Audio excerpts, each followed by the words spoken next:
defying the odds, pushing past self-doubt and making history. James O'Connor's latest Wallabies performance is the kind of rugby story that stirs debate and demands a closer look.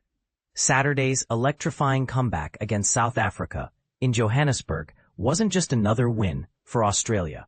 For 35-year-old James O'Connor, who hadn't worn the iconic gold jersey in 3 years, it was one of the most personally rewarding moments in his 17 years playing international rugby.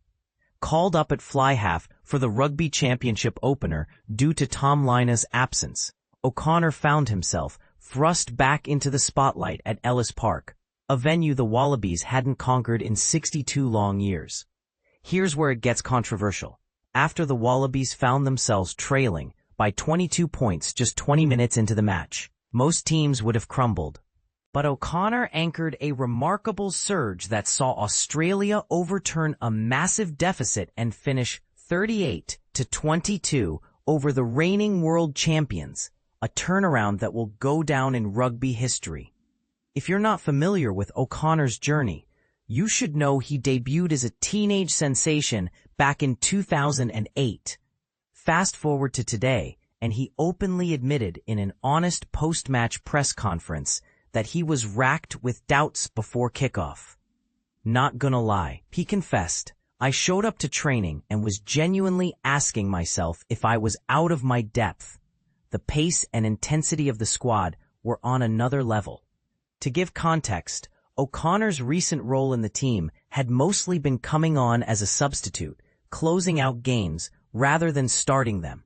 He described how he had worked patiently throughout the season, gradually building back his match fitness and game readiness. When Wallabies coach Joe Schmidt told him he'd be starting, O'Connor said, I was absolutely buzzing. Still, he admitted, that lingering inner critic whispered doubts. Was he up for the challenge against the Springboks, and could he back up his confident words with action? The match itself was far from a perfect display. O'Connor described it as chaotic and back and forth, with both teams making errors. At times, it was messy, he reflected. But what mattered was we never stopped believing we're fighting for each other. That's why we pulled it off. Here's a point that's sure to divide opinion. For O'Connor, this victory wasn't just memorable. It felt almost like a personal fairy tale. Winning at Ellis Park, it's hard to put into words. I'm just overwhelmed with gratitude, but I also know tough tests are ahead.